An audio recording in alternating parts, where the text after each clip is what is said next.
Buenas tardes, estimadas y estimados participantes.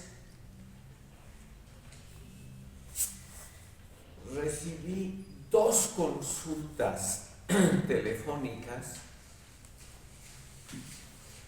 que me obligan a repetir un poco lo tratado en la sesión anterior, es decir, la historia de uno de los dos partidos que más exitosamente venden o alquilan su sigla, que es el FRI, el Frente Revolucionario de Izquierda. Por eso muy brevemente, solamente un recordatorio para esa persona muy interesada que aparentemente no asistió a la sesión y que quería saber algo de un partido exitoso en vender su sigla. Digo exitoso porque aquí están los años en que se vendió o alquiló la sigla exitosamente. No se puede saber a ciencia cierta con exactitud por cuánto se alquila la sigla de un partido. Pero no hay duda que en los procesos electorales eso ha sido usual en las últimas décadas y seguramente en el futuro también va a ser un factor que hay que tomar en cuenta. Como ustedes son jóvenes politólogos, me imagino que alguna vez van a trabajar, aunque sea muy temporalmente, por un partido, y si es un partido pequeño que no quiere perder la sigla y que más bien quiere seguir en vigencia, no es malo, nunca es superfluo saber cómo sobrevive un partido pequeño alquilando su sigla. Y aquí tengo algunos datos, no los pongo en la pizarra porque son absolutamente hipotéticos. Nadie va a admitir en cuánto dinero se alquila, se vende, etc. Pero aparentemente hay algunos datos que nos indican que en 1979, la primera vez que el FRI, fundado un poco antes, como ustedes ven, vendió su sigla, lo hizo por la muy módica suma de $10,000. No es mucho, ¿no es cierto? Pero esa suma repartida entre solo 2 o 3 de la dirección da para salvar algunos meses de vida. Digo, de vida individual, y como el partido aliado vendido a otros siempre recibe un porcentaje mayor de lo esperado, entonces obviamente también el partido se beneficia de la continuación en el espectro electoral. En 1979 se cree, estimado público, que el FRI vendió su sigla al MNR, o se alió por lo menos por $10,000 con el MNR en conjunción con el PAR, el PRA, que ahora ya no existe, el Partido Revolucionario Auténtico del expresidente Walter Guevara, un hombre hoy completamente olvidado, pero que fue brevemente presidente provisional de este país en 1979, derrocado por el famoso golpe de Natush en noviembre de ese año, un famoso golpe de Estado el 1 de noviembre que causó muchísimas víctimas. Entonces, este partido, unido al MNR, no logró superar la candidatura de la primera sigla ganadora, que fue el MNRI con Hernán Siles Suárez. Pero este partido volvió a vender la sigla en años posteriores, y lo más interesante, estimado público, es a quién se vende la sigla. Curiosamente, el año 1989 y el 93, el partido se alió con ADN de Hugo Banzer. Entre tanto, ya se había convertido en un partido político legal, Hugo Banzer. Él fue, como ustedes saben, posteriormente elegido legalmente presidente de la República. justamente en 1997. Y de ese año sí hay una cifra más o menos segura. 1997, aliado al MIR y a ADN. Y ahí se sabe más o menos con seguridad que la cifra de venta fueron $50,000.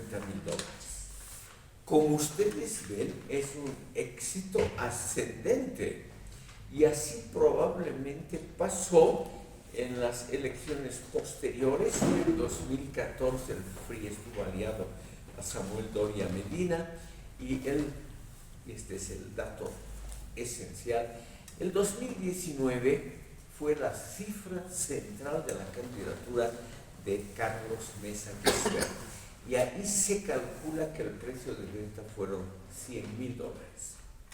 Como ustedes ven, no está mal como negocio, o me corregiré, como inversión, no está mal el tener así una sigla que no pierde sus derechos ante el Tribunal Supremo Electoral y que puede ser de alguna manera ofrecida a partidos políticos muy diferentes entre sí. De la lista de los partidos con los cuales el PRI formó coalición, ven ustedes que realmente ha coalicionado con muchos partidos, sobre todo de centro izquierda. Por ejemplo, coalicionó con, ¿qué se llama el partido de Carlos Mesa? Comunidad Ciudadana. Comunidad Ciudadana, exactamente, que fue el mejor negocio en la vida de este partido. Este partido en estas últimas elecciones ha estado junto a Samuel Doria Medina. Me imagino que también han debido cobrar algo. Ya no era la sigla principal, pero también algo han debido recibir. Quiero, sin embargo, mencionar algo para lavar un poquito el rostro, la imagen de este partido. De este partido PRI han salido figuras muy interesantes que ya las nombramos en la sesión anterior, pero que es bueno recordarlo, además de Óscar Zamora Medinaceli, fundador del partido como partido de extrema izquierda. El señor Zamora Medinaceli fue miembro del Partido Comunista de Bolivia, muy joven. En tal función fue elegido presidente de una institución internacional dominada por los partidos comunistas, por Moscú, llamada la Unión Internacional de Estudiantes Universitarios. Si hay interés, les puedo contar después la anécdota de cómo yo lo conocí en esa función. Simplemente resumo que a él le iba muy bien en Praga, tenía todo un séquito a sus órdenes, mucho dinero, etc. Y él ha pasado unos buenos años, podríamos decirlo en las palabras de sus enemigos, al servicio de Moscú. En algún momento se cansó o notó que tal vez esa dirección perdía adeptos. Y entonces se volvió maoísta. Y como maoísta, aquí fundó un grupo, un capo, que tomó un par de haciendas en Santa Cruz en 1974 y él fundó el partido en abril de 1978, todavía como representante de la extrema izquierda. Pero justo en esos años, justamente a partir de 1977-78, el Partido Comunista Chino se volcó al capitalismo y a la libre empresa. Y el partido del señor Zamora Medinaceli aquí en Bolivia hizo lo mismo. Entonces empezó a coaligar, como ya hemos visto, con partidos del centro y claramente de la derecha, por ejemplo, con Balsa. Él fue también alcalde de Tarija y candidato a vicepresidente de la República. Yo quiero, para lavar la cara, mostrar también personalidades irreprochables que han salido del FRI, como Domitila Barrios de Chungara, Gustavo Pedraza, el que fue compañero de fórmula de Carlos Mesa el 2020-19, también Eusebio Gironda, que terminó como ministro de Evo Morales. Es decir, estimado público, no hay duda que es un partido, perdónenme porque voy a decir algo irreverente, es un partido representativo de la escena política boliviana. Es decir, unos días con unos, otros días con otros. Unos días salen personajes ilustres que dan algo de lustre y de brillo al partido, y en otros sería con dictador o exdictadores como Banzer. Es decir, de todo un poco. Y ahora, en las últimas semanas, el partido se ha proclamado como socialdemócrata, o sea, centro-izquierda extremadamente moderada. Esto solamente para esa persona que pidió esta repetición, para mostrarles algo típico del proceso electoral, no de la elección misma, sino del proceso. Los partidos que toman parte en procesos electorales no toman en serio sus propios programas y sus propios lineamientos de origen, sino que se van adaptando, igual el Partido Demócrata Cristiano, se van adaptando a las circunstancias. Y ahí surge la pregunta que yo no me atrevo a responder, que les transmito a ustedes: ¿es ético lo que hacen? ¿Es una cosa respetable? Para provocar a ustedes, yo me atrevo a afirmar que sí, que es una cuestión ética, sí. Porque la política, como lo ha dicho el señor Guijarro, es el arte de lo posible. Y lo posible es obviamente aliarse con el que aparentemente va a estar arriba. Y además, estimado público, ese aliarse oportunista con el posible ganador es algo que tiene que ver con la naturaleza humana. Nosotros desde muy pequeños sabemos que la vida es breve, y además de breve es impredecible lo que viene. Por lo tanto, las pocas oportunidades que nos da esa vida breve e impredecible hay que aprovecharlas, porque rara vez se repite.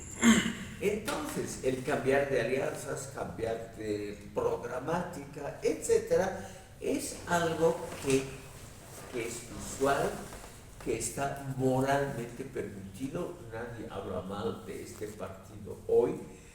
Por las dudas, estimado público, les voy a dar un nombre, porque yo sé que algunos de ustedes van a estar de alguna manera en la política. El ingeniero Villagra, con V corte, el ingeniero Villagra es ahora el secretario general y el que alquila, vende o negocia la sigla, o mejor dicho, lo haremos más suave, la participación del partido en procesos electorales. Negocia una sola persona por el partido, que es Walter Villagra, ingeniero civil de profesión. Es un señor ya mayor, debe estar por los 60 años, persona extremadamente amable y además comprensible de los deseos de los otros. O sea, yo que lo he conocido no negociando partidos, nunca he estado en la política práctica, pero sí una vez me tocó una larga cena con este señor, y debo reconocer que es un hombre culto, agradable, y que sobre todo comprende bien el alma colectiva. Y el alma colectiva no se rige por principios éticos, sino por principios oportunistas, lamentablemente.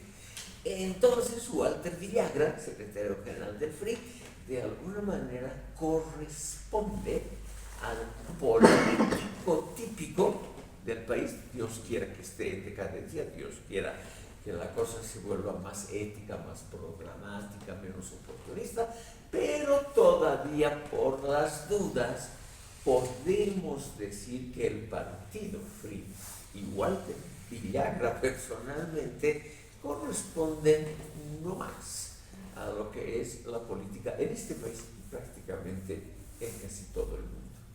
Por eso, estimado público, es que hemos vuelto muy brevemente a este partido. Yo sé que es un tema desagradable, ¿no es cierto? Sobre todo para todas las personas que estiman la fidelidad a principios, a un programa, que creen que también, como Aristóteles y Santo Tomás de Aquino, que dijeron que la política es la continuación de la ética. Estimado público, fíjense ustedes ese error garrafal de estos dos filósofos: creer que la política es la continuación de la ética.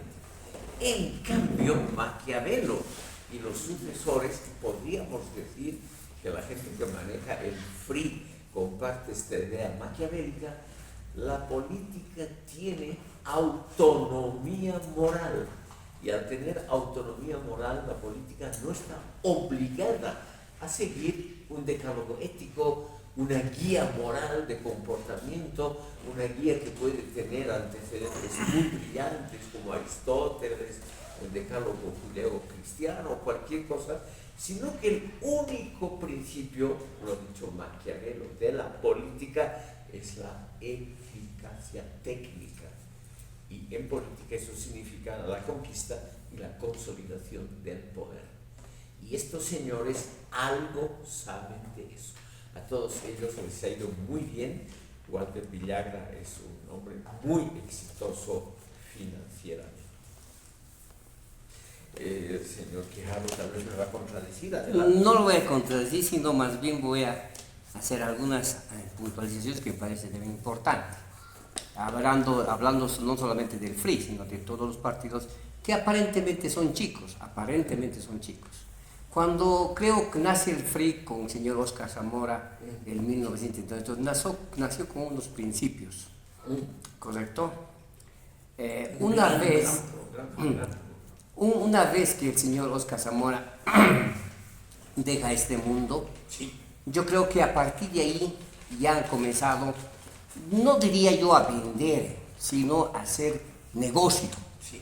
Entonces es como aquí el compañero, yo le digo, yo te doy mi sigla, pero tú me das diputaciones, me das sinaturías, y si llegas al poder me das ministerios, me das esto, voy exigiendo y pidiendo, porque eso me va a dedicar a mí económicamente.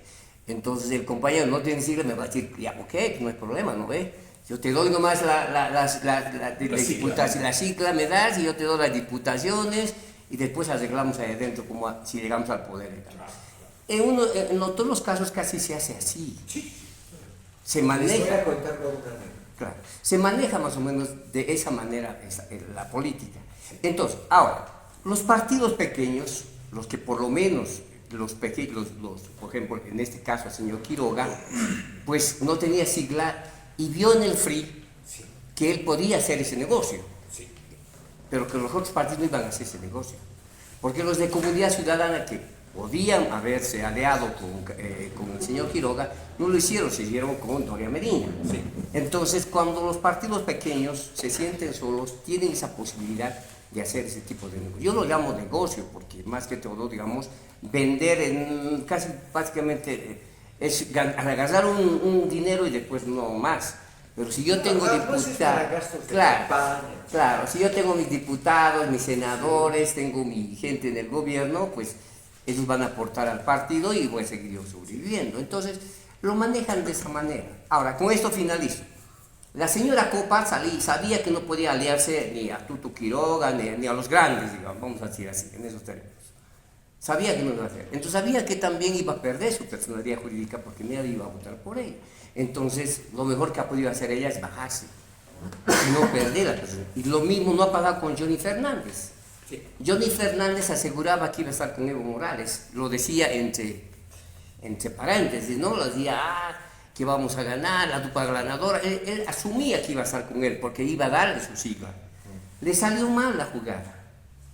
Ya al último se vio solo, ni vicepresidente tenía. Sí, verdad. Entonces llegó a ese extremo y ahora perdió la personalidad jurídica. Ahora, lo que yo me he enterado es que, como ha perdido personería jurídica el señor Yuri Fernández, hay un partido, que es el MUP de Potosí, ha perdido también la sigla, sí. Porque había sido no solamente el partido original, sino los que también hacen coalición con el partido pierden la sigla. ADN también ha perdido, y otros pequeños partidos también han perdido su sigla.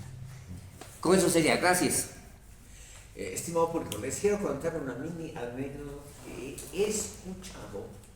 No puedo garantizar la veracidad de la anécdota. He escuchado que la sigla primera ganadora, Rodrigo Paz y el capitán Lara, en el fondo se basan en 4 ejes. La democracia cristiana, por un lado, con su pequeño apoyo legal, los partidarios de Rodrigo en Tarija, que tienen una asociación ciudadana o algo así, algo legal tienen en Tarija. Luego, los restos del MAS, que es el bloque numérico más grande que ha votado por ellos, y otros grupos izquierdistas que están ahí revoloteando alrededor de este partido. Por ejemplo, por medio del cual yo me entero por pura casualidad, un grupo que se llama Democracia Directa, dirigida por alguien que tal vez ustedes han oído hablar. Es también un ex capitán de la Fuerza Aérea que se llama Edgar Morales Mamán. Estos 4 grupos ya han empezado, por ejemplo, a repartirse el poder ejecutivo y han calculado que ellos, como son más o menos un cuarto de los posibles votos que ha recibido Rodríguez, le correspondería un cuarto de los puestos ministeriales, y han expresado su deseo de que defensa, posiblemente obras públicas y con seguridad educación van a corresponder a este grupo llamado Democracia Directa. He escuchado, no sé si será verdad, que este grupo ha puesto unos $250,000 para la campaña de Paz y Lara, y que les ha ido muy bien, porque aparentemente este personaje es un operador político. Es algo que los politólogos también pueden ejercer en la posteridad, ¿no es cierto? Una vez que terminen los estudios, ser operador político no está mal. Este señor, apellidado Edgar Morales Mamán, sería uno de los artífices del éxito en las provincias y en las zonas campesinas de la dupla ganadora, gracias a su enorme conocimiento del mundo agrario rural indígena. Edgar Morales Mamán. Y por lo tanto, su agrupación, Democracia Directa, exige obviamente como contraparte la cuarta parte del gabinete. ¿Qué le parece a usted y a la señora Verónica eso?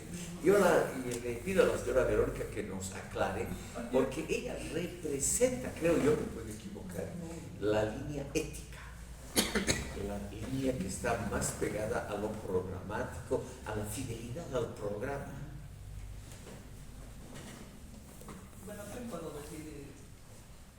Como usted lo ha dicho, cada quien vela por sus intereses, ¿no? Si el interés de la organización, en este caso del partido, es no perder la personería jurídica, sí. Tiene nomás que venderse el mejor postor, ¿no? O al partido ganador. Sí. De quien realmente a mí me pareció muy mala idea y muy mala inversión fue de la señora, creo que es Nina, ¿no?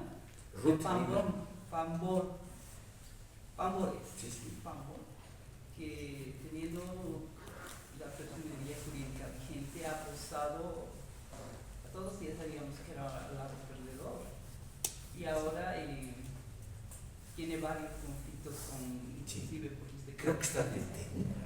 Tiene detención domiciliaria ahora. Sí. Entonces, no sé, creo que la señora no, más allá de ver la conveniencia del partido, no ha medido bien el alcance de las cosas, de las declaraciones que ha hecho.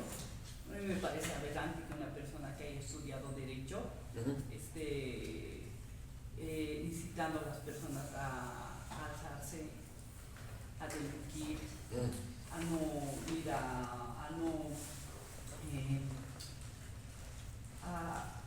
¿cómo le puedo decir? Más que todo a perjudicar al país.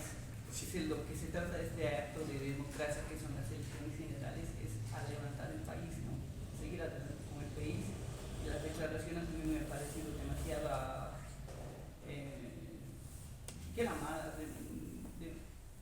demasiado mediocres para una persona que es profesional. Gracias. A ver, yo quisiera hacer un apunte sobre esto, que es importante también, ¿no? En este caso del PDC de Rodrigo Paz, hijo, y el capitán Lara, ¿no?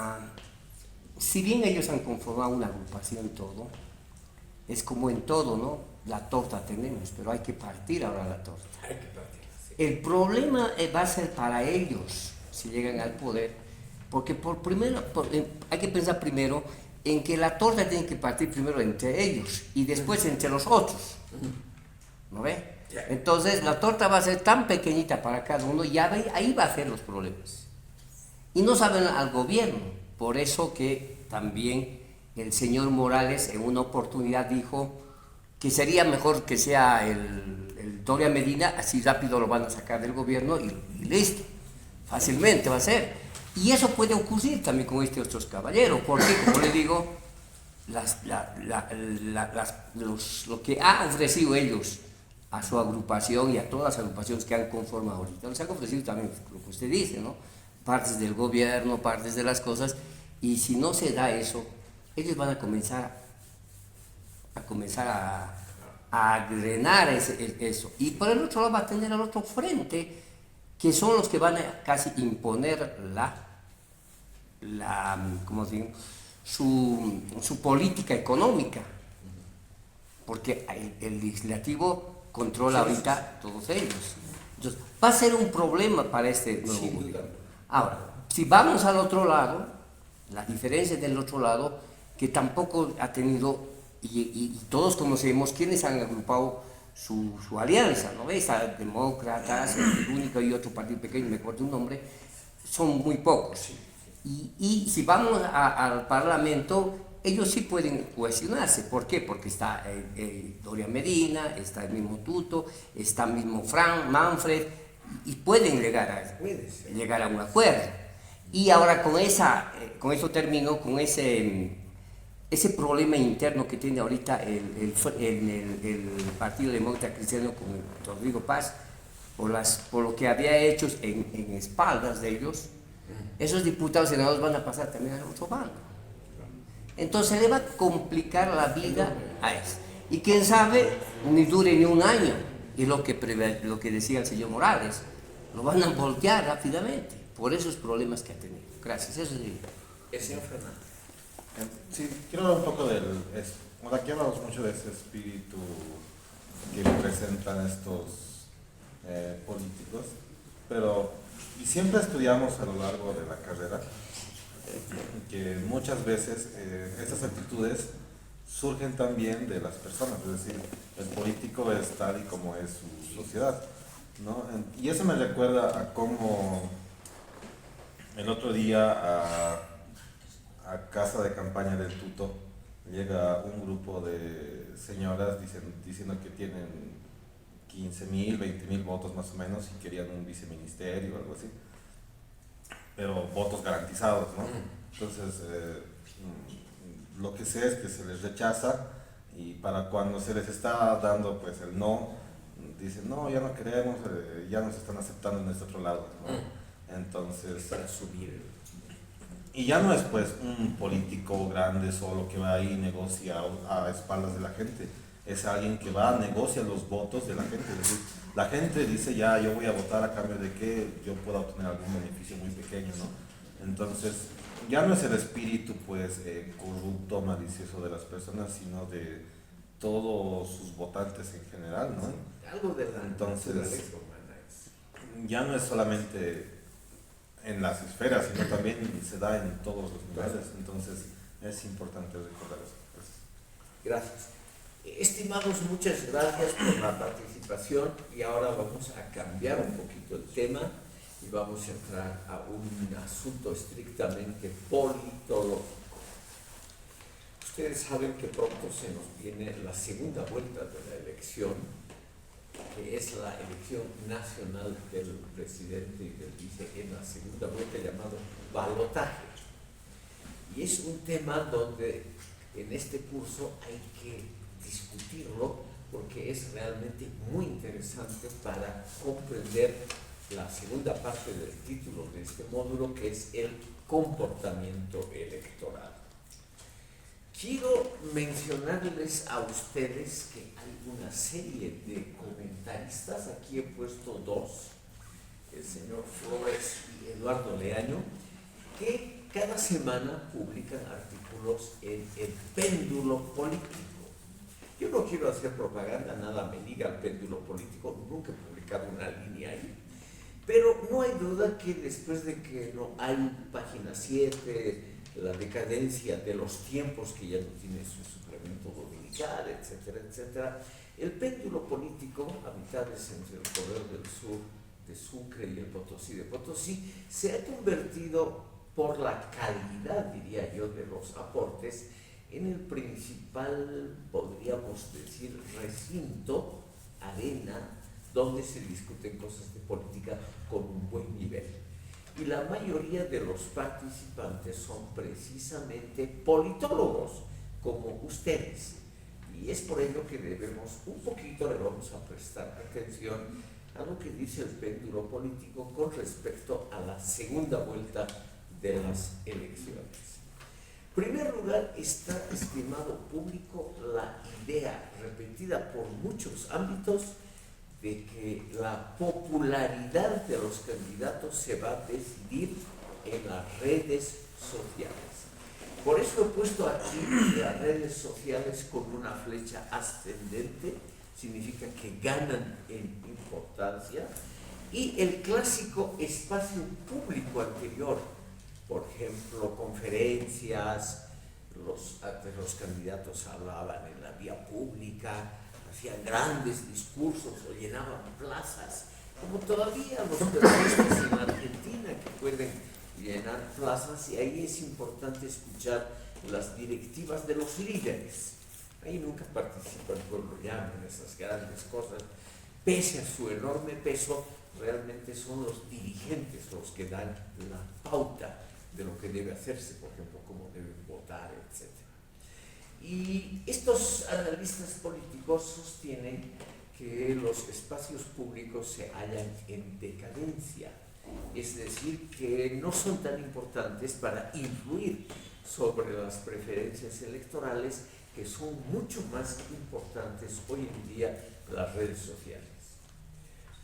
En los artículos que he podido leer se dice, por ejemplo, que dentro de las redes sociales la red llamada TikTok se ha vuelto la más importante para influir sobre la preferencia electoral. Como yo por suerte soy de la primera mitad del siglo pasado, obviamente a mí me es muy extraño todo este mundo de las redes sociales, y ahí más bien les pido la opinión de ustedes porque es un mundo que me es muy desconocido. Pero les voy a dar, antes de cederle la palabra al señor Fernández, unas cifras que ha publicado este notable politólogo Franz Flores Castro. Él es economista de origen, pero ha hecho también una maestría en ciencias políticas. Se ha vuelto, estimado público, no vive en La Paz, pero se ha vuelto un tipo muy importante porque al mismo tiempo es consultor político muy bien pagado, que podría ser una oportunidad laboral precisamente para ustedes. Este señor Franz Flores Portugal, economista, ha estudiado en la Universidad Tomás Frías de Potosí y luego ha hecho una maestría en ciencias políticas. Y él ha dedicado su vida, ya es un señor mayor de más de 50, a 3 grandes temas. Ha estudiado el comportamiento político electoral justamente de los indígenas capitalistas. Así se llama otra de sus obras, Indígenas Capitalistas. Y dentro de estos indígenas capitalistas, según él, el grupo más importante porque influye sobre las preferencias electorales de otros son los cooperativistas mineros. Luego poner, como ustedes son politólogos, en consideración esta nueva clase social, por lo menos, o el nuevo e importante segmento de una clase social, como son los cooperativistas mineros, desde el oro hasta el trabajo de las minas tradicionales, porque se ha visto aquí muy claramente que hay lo que se llama una diferenciación de clases. El estudio parte de un dato muy interesante politológica y sociológicamente. Hace escasos 30 o 40 años, estimado público, la clase minera, por sus ingresos, por la forma en que gastaban su dinero, etc., era una clase pobre, con bajos ingresos, bajo nivel educativo y bajas esperanzas de poder influir sobre la alta política del país. En cambio, hoy, esta clase de los mineros se ha diferenciado y ha dado lugar a una élite. Y esta élite son los empresarios mineros que a su vez emplean, y como dice Flores, explotan a los otros miembros del antiguo grupo muy importante de los trabajadores mineros. O sea, como es en toda la historia universal, ha pasado eso, ha habido una diferenciación dentro de un segmento social. La historia universal está absolutamente llena de esos ejemplos. La burguesía tan estudiada por Marx también tenía una capa muy alta de capitalistas muy ricos, una clase media muy grande, la llamada pequeña burguesía, etc. Y las decisiones importantes, y lo que es más la especie de ejemplo de cómo hay que comportarse, a quién que hay que votar, etc., la daba siempre el segmento más alto.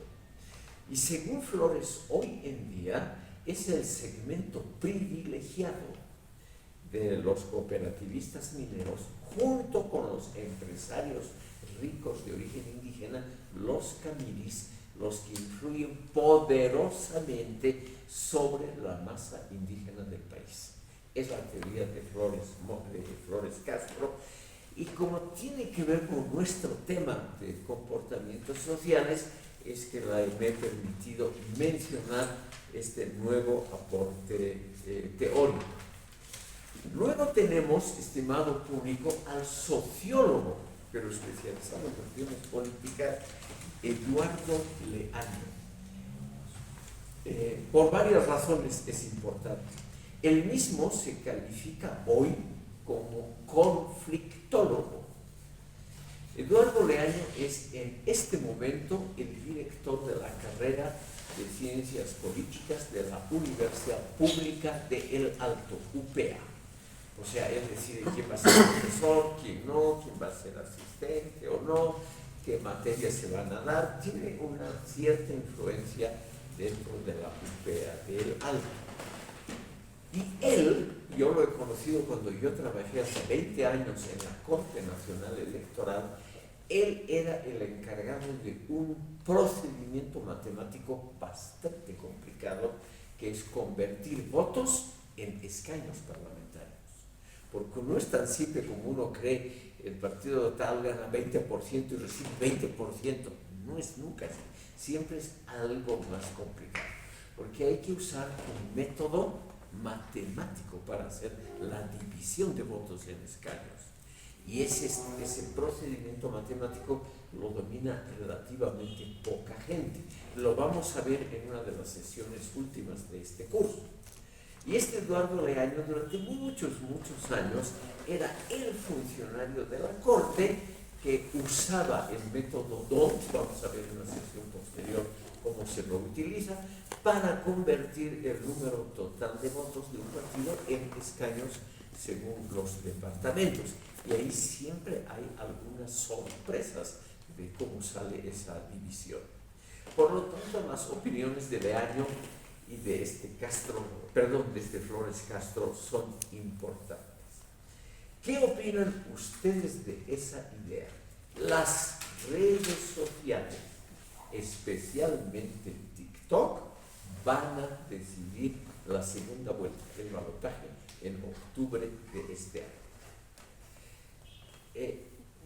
Flores da unos datos que quiero compartir con ustedes. El capitán Lara tiene 550,000 seguidores en TikTok. 550,000. Digamos que estos tienen parientes, esposas u otros que tienen derecho al voto. Puede acercarse a 800,000 votos solamente por su influencia en la red social TikTok. En cambio, Jorge Tuto Quiroga, en la misma red TikTok, no alcanza 250,000 seguidores. Entonces, ahí Lara y el binomio donde está Lara tendrían una clara ventaja en el comportamiento próximo electoral. No sé qué piensan ustedes. Lo último, antes de dar la palabra al señor Fernández. Según Flores, las otras redes sociales, Facebook, Instagram, X, han perdido en importancia frente a TikTok. Y según él se debe a la manera como TikTok o como los participantes en TikTok muestran sus preferencias. O sea, se ha vuelto una cuestión de meras relaciones de publicidad, de relaciones públicas. Entonces nos encontramos, si esto es verdad, y quiero poner a discusión de ustedes, si esto es verdad, la completa decadencia de lo que podemos llamar el aspecto programático, teórico, hasta idealista en el proceso electoral, y lo que ganan son los que saben manejar relaciones públicas, o sea, una cosa estrictamente técnica.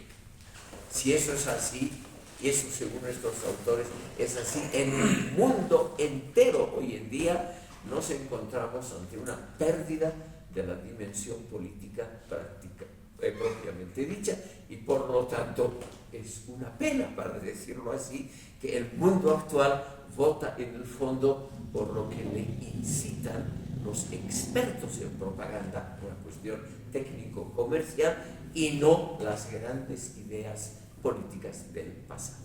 Señor Fernández. Chicos, entonces yo diría, siguiendo al señor Quispe, lo que hay que estudiar es esa politología más técnica, más a ras de tierra, más en contacto con esos problemas realmente muy simples, que es cómo vender una sigla, una candidatura.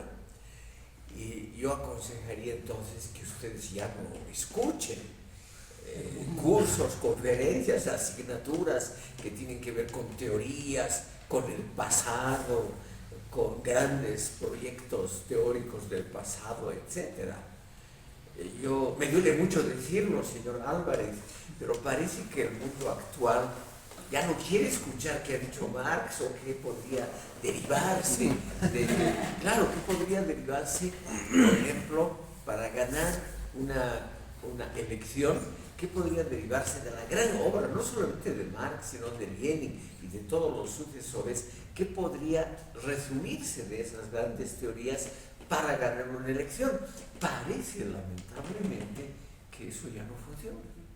Y entonces, estimado público, aquí, en este modesto módulo sobre comportamiento electoral, vemos simplemente que una parte importante de la politología clásica se ha vuelto obsoleta. Ese es lamentablemente mi temor. El señor Álvarez nos va a contradecir.